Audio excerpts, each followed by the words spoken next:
ACLU calls for dissolving of Department of Homeland Security. The American Civil Liberties Union on Monday called for the dissolution of the Department of Homeland Security, calling it a fail-ed-experiment that has become a badge of shame under President Trump. https://thehill.com/people/Donald Trump. Nearly 20 years of abuse, waste, and corruption demonstrate the failure of the DHS experiment. Many knew DHS to be an ineffective superagency, but President Trump has converted DHS into our government's most notable badge of shame, the organization said in a series of tweets Monday.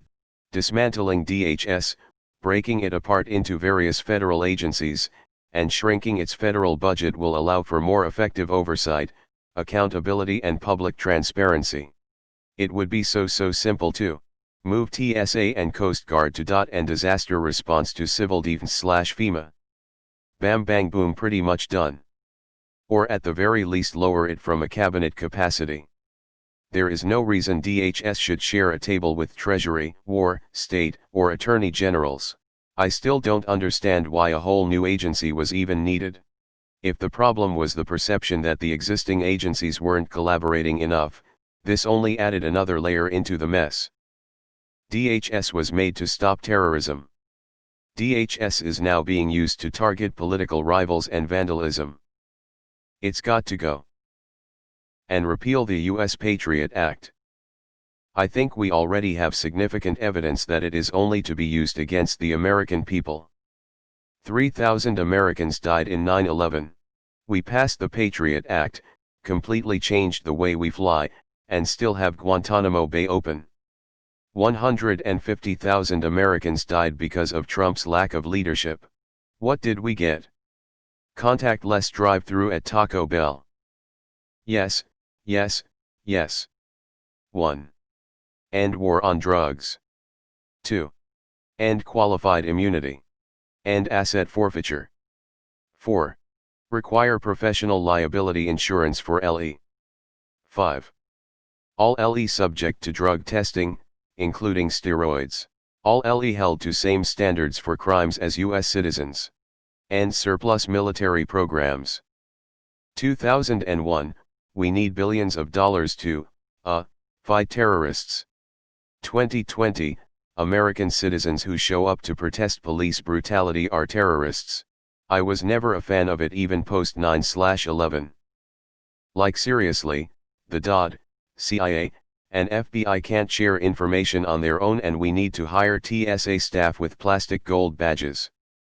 When this came up last year, I found the origins of the Department of Homeland Security, https://slate.com/newsandpolitics/2019/07/AOC DHS breakup. HTML, very interesting. Bush finally relented after the 9/11 Commission concluded that the attacks happened, in part, because the FBI and the CIA hadn't shared intelligence about the hijackers' movements prior to the attack. This overstated the case, but suddenly consolidation became a popular nostrum to our problems, and in 2002, Bush signed Lieberman's idea into law.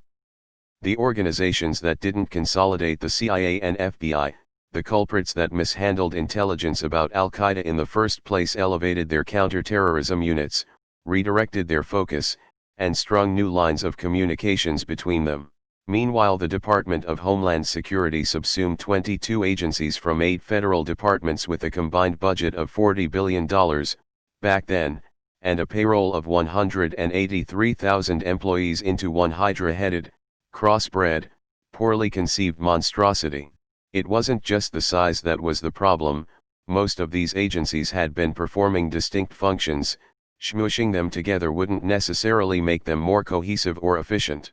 In fact, it made each component less effective. Several of those agencies had been headed by officials with the standing of cabinet secretaries, who could focus laser-like on their specific domains and had the clout to request direct access to the president. This is no longer true. The Secretary of Homeland Security, even a very good one, has the time and bandwidth to focus on maybe 2 or 3 of the department's 22 areas. The other areas are now handled by undersecretaries or assistant, or deputy assistant, secretaries, people with less clout and less access, leaving issues less attended. Let's get back to pre-9/11 America. It's time. As a conservative, I actually support this one. I voted for Bush in 2000 and regretted it almost immediately after September 11 and his administration's response to it. DHS took our freedoms away for a false sense of security. Dismantle that shit. This is the best TLDR I could make. Original, https://thehill.com/regulation/national security/511325 ACLU calls for dissolving of Department of Homeland Security, reduced by 80%. I'm a bot. Nearly 20 years of abuse, waste, and corruption demonstrate the failure of the DHS experiment. Many knew DHS to be an ineffective super agency, but President Trump has converted DHS into our government's most notable badge of shame, the organization said in a series of tweets Monday. In the op-ed, Romero noted several former DHS and national security officials who have expressed dismay at the recent trajectory of the department. The ACLU in July sued DHS and the U.S. Marshals Service over the Portland deployment. Extended summary, http://np. reddit.com/r/auditl/comment/i79ye/aclu_calls_of_department_of/FAQ, http://np. reddit.com/auditl/comment/31b9fm/FAQ_auditl_bot/version 2.025152221TL, DRS so far, feedback, http://np. reddit.com/message/compose, 2=%23 auditl PMs and comments are monitored, constructive feedback is welcome. Top keywords, DHS #1 federal #2 agency #3 more #4 various #5. DHS has itself become a national security threat. It needs to go. It's being developed as our secret police to stifle dissent. The whole Patriot Act should be dismantled. This would be a good start. I bet we could afford Medicare for all if we defunded Homeland Security and ICE. Homeland Security has only existed since 9/11. If you look at the original 17 agencies they were before, it kind of makes sense to not lump them together.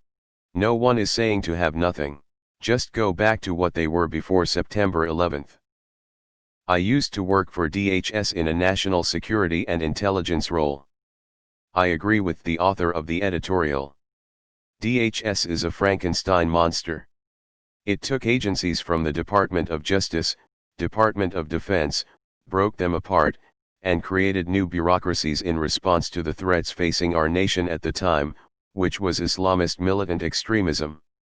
We created the Transportation Security Administration, TSA, cut up Immigration and Naturalization Services, INS, into 3 separate agencies, and made other reforms in response to 9/11. The problem is implementation. The following is based upon my experiences. First, to satisfy the bureaucratic needs of these agencies, we took field agents and placed them in administrative positions. Basically, adjudications officers and law enforcement officers were taken out of the field and given desk jobs and told to make spreadsheets. This absolutely shattered employee morale. I even recall people who were approaching retirement were put in workshops to learn software like SAS to write reports for their directors. They sometimes had just blank stares, but knew that they couldn't be fired and they should just wait this out for their pension. I actually spoke to an intelligence specialist who said, "I'm just waiting on my second pension." He was former military. He already had a plan to get a beach house in Hawaii. These are not the type of people young people should learn from. But these performance reports were frequently 3 to 6 months late because no one had the technical skills to create, process, store, transmit, and analyze data. By the time they were actually sent to a director, they were useless. The directors and senior management who read these reports really didn't use them to make any decisions because they were too late. It was just busy work with the intent of performance management. But with performance management, data is used to make decisions. No decisions were made that impacted the daily work of the analysts. Second, I had absolutely terrible managers. Some were passed up for the senior executive service and placed in supervisory roles. Others were pushed out of their offices by being promoted, while I had one who had a Ph.D. She was absolutely brilliant, but she was sidelined because she didn't come from the military or law enforcement. The people in management had no skills related to their tasks and they delegated their work out. I had a manager who was a former Marine who never met with us. He came in, went into his office, went to around 2 to 3 meetings a day, and left around 4:30. He never even bothered speaking to his own team. Next, DHS is heavily dependent upon contractor work. Without them, either nothing would get done, or it would take a month for something that would take a few days. For example, I worked on a data integrity project that essentially audited all national security and public safety reports over the course of 4 years. There were 12,000 of them.